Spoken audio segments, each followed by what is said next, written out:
How's it going, everyone? I'm going to be answering questions from the previous Patreon post. Some of them I'm just going to have to summarize. The first one I see here, many comments and replies regarding Bach Chorales.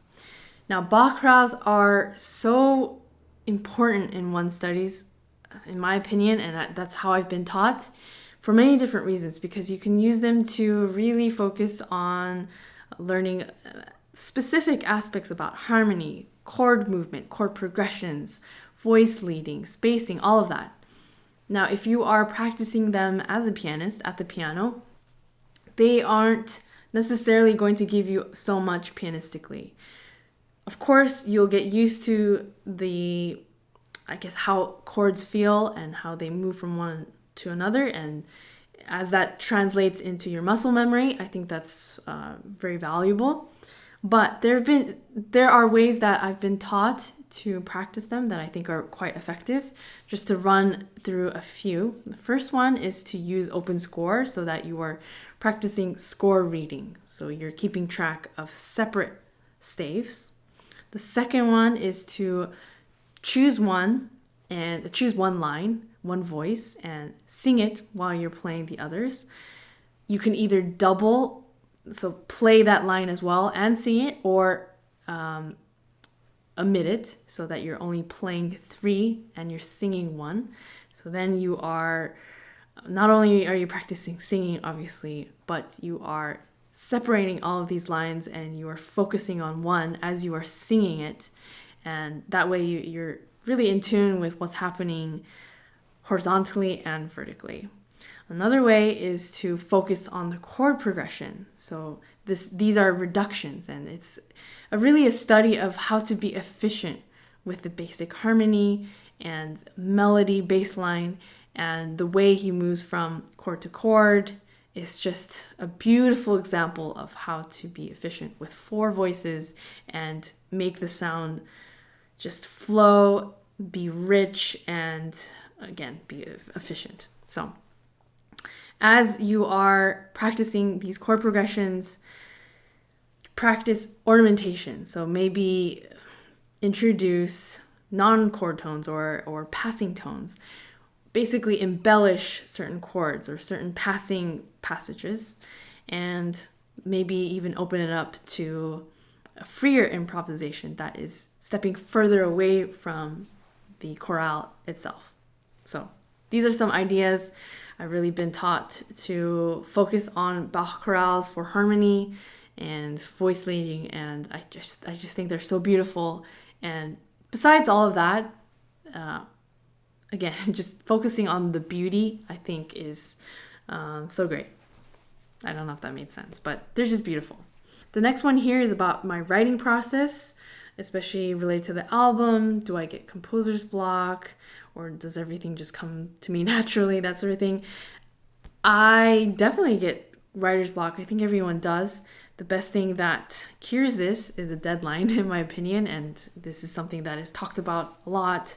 If you have a firm deadline to finish, you will find a way, and I think that time restraint really puts all of the headiness away, because a lot of writer's block, in my opinion, has to do with overthinking something and just thinking, this is not good enough, or maybe this isn't right. And it brings a paralysis, basically, that just makes it hard for you to continue.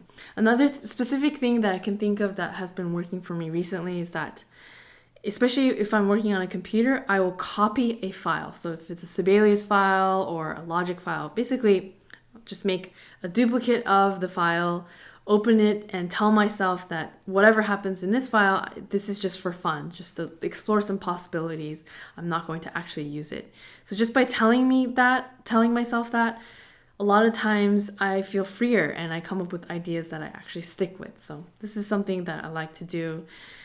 Other times I just put the music away and I focus on maybe exploring a specific sound or specific voicing or a specific pattern, and I just kind of like what you see with me working with exercises or a certain chord. I churn it in different ways. I would do that, and that way I'm kind of keeping the gears oiled, but I'm not necessarily working on the piece. I find that to be very helpful, and then when I return to the piece, I feel a little more relaxed and I maybe have some newer ideas. So I like doing that.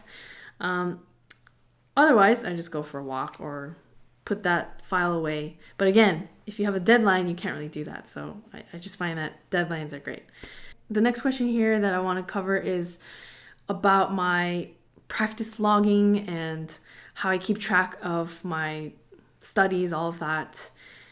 I have a post out there on Patreon where I'm showing my spreadsheet of how I keep track of all the different things that I'm doing musically.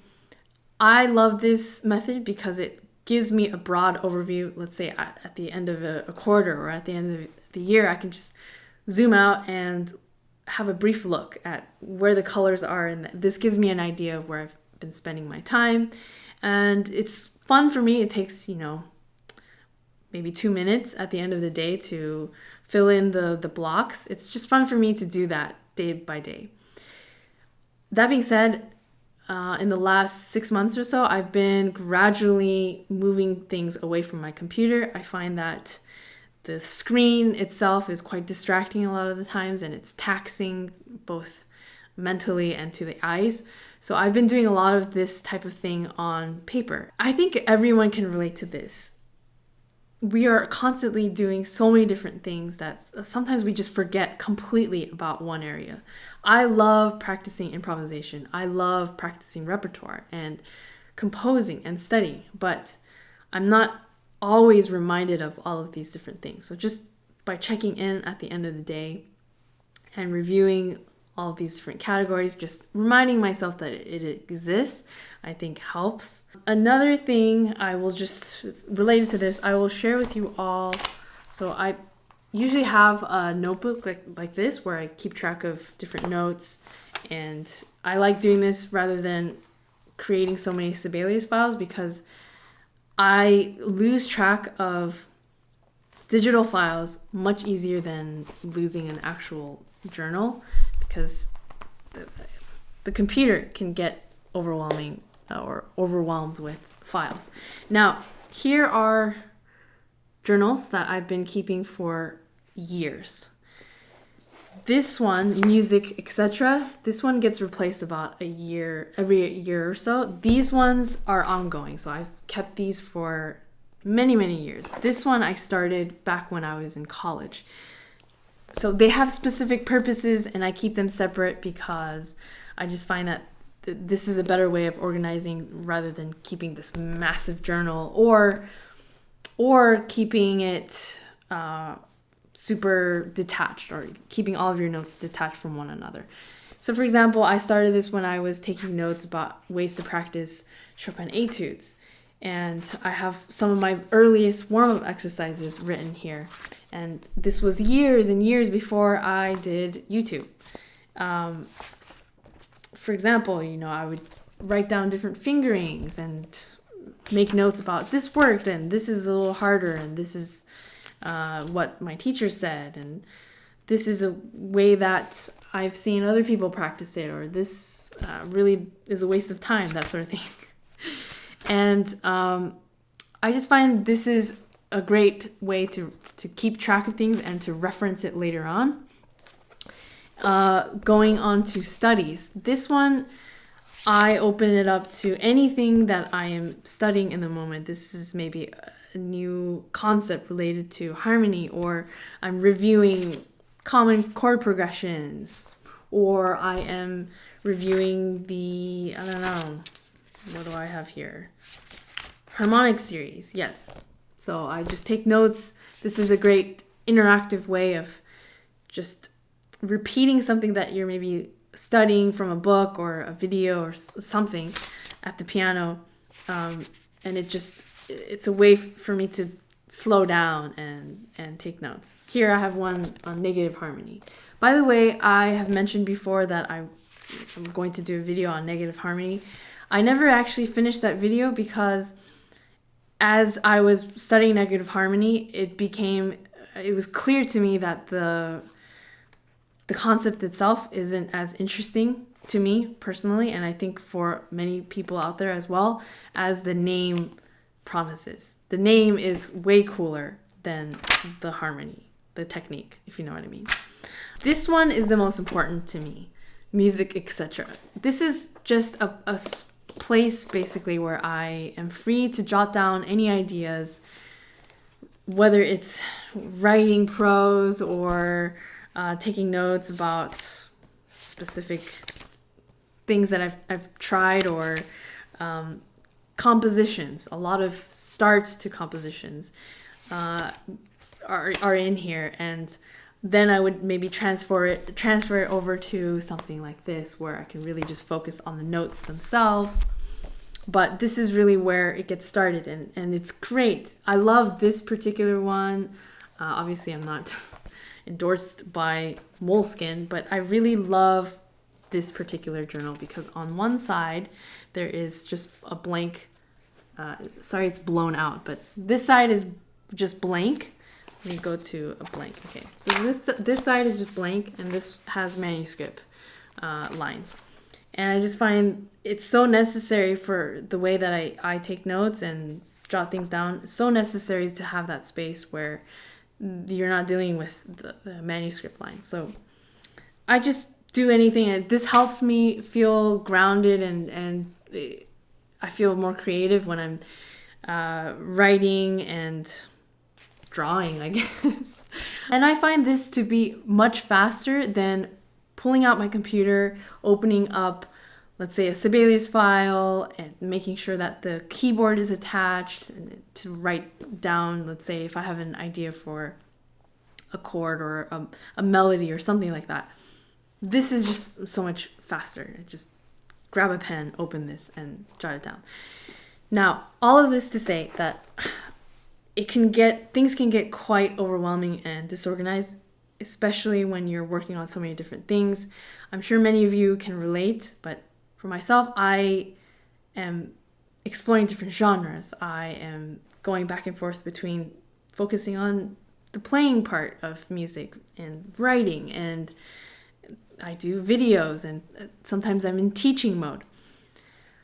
To sum up how I feel about organizing all of this, besides these strategies of using notebooks and tracking all of that, deadlines and specific projects, especially those that involve an external source, maybe it's a commission or a project, a collaboration with another person, where it's not just in my room and in my head. This is really what dictates at the end of the day how I organize my time and my focuses from period to period. And sometimes I seek these things out actively so that I have more direction. Because, like I mentioned, even though I love improvisation, composition, all of these different things, I forget about them often. So if I really want to focus on improvisation for a period, I will maybe seek out a gig or a project that focuses on this. Or if everything is dry and it's a desert at the moment, there's no calls for work or opportunities, then I will switch gears. There are ways to give structure to what you're doing, and I am biased towards videos because this is a format that I personally use. For example, some of the genre studies, I put together the video to share with you all what the process of learning about this genre was, and some of my insights, and just the things that I tried, all of that. But it's also a way for me to structure and give a time frame to a specific focus in my life. That got a little rambly, but I was just doing my best to cover certain questions and clump certain questions here together. Let me know, like the previous post, I'm asking you all to put down questions that you want answered in the next post, and let's see if this format works.